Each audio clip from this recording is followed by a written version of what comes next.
হই যা যা। Rahul, good afternoon sir. Good afternoon ma'am. এই নাও তোমার স্যালারি। কিন্তু স্যার এখনো তো আমার স্যালারি ডেট আসেনি। আসলে আমরা কয়েকদিনের জন্য ঘুরতে যাচ্ছি, তাই ভাবলাম স্যালারিটা একটু আগেই দিয়ে দিই। Thank you sir. চলো। যাক, ভালোই হলো, স্যার অনেক তাড়াতাড়ি মাইনেটা দিয়ে দিল। এবার এই টাকাগুলো দিয়ে বাড়ি ভাড়া, বাড়ির বাজার, রিকের স্কুলের মাইনে সব হয়ে যাবে। হ্যাঁ, শীতকাল পড়েছে তো, রিকের জন্য একটা সোয়েটারও কিনে নেবো। দেখো, তোমাকে আমি বলেছিলাম না এরকম মানুষরা এরকমই হয়, টাকার জন্য নিজের বিবেকটাও পর্যন্ত বিক্রি করে দিতে পারে। তুমি দেখো ও এই টাকাগুলো কখনোই ফেরত দেবে না। এরকম মানুষকে তো কাজে রাখার কোনো দরকার নেই।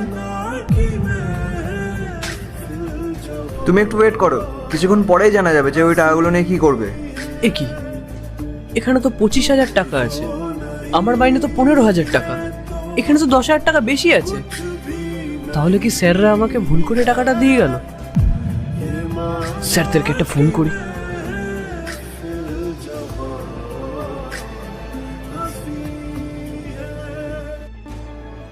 না, এমনিতেই তো আমার 10,000 টাকা লোন রয়েছে। যদি এই টাকাগুলো আমার কাছে থাকে তাহলে তো আমার সব সমস্যা মিটে যাবে।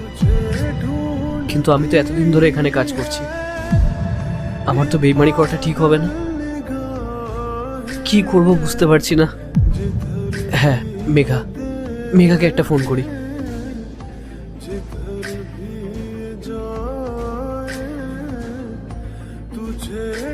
দেখেছো, ও কাউকে কল করছে।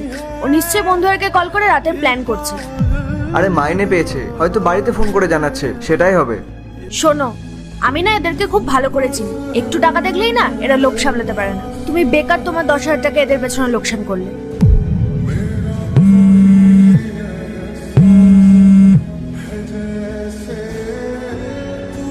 হ্যাঁ বলো। হ্যাঁ মেঘা, আমি মাইনে পেয়ে গেছি। শোনো না, বলছি আমার তো মাইনে 15,000 টাকা, স্যার আমাকে 10,000 টাকা মাইনে বেশি দিয়েছে, মানে 25,000 টাকা দিয়েছে। এখন আমি বুঝতে পারছি না যে কি করব। টাকাগুলো কি স্যারকে ফেরত দিয়ে দেবো? আমার না মনটা একদমই সায় দিচ্ছে না। আরে পেয়েছো যখন তাহলে রেখেই দাও না, এমনিতেও তো আমাদের টাকার দরকার ছিল, তাই না? হ্যাঁ, টাকা তো দরকার, কিন্তু এটা তো ওনাদের সঙ্গে বেইমানি করা হবে বলো। আর ওনারা যদি জানতে পারেন যে আমি এরকম করেছি তাহলে ওনারা খুব খারাপ ভাববেন আমাকে। পার্ট 2 দেখতে সাবস্ক্রাইব করো ভেলকু 78M।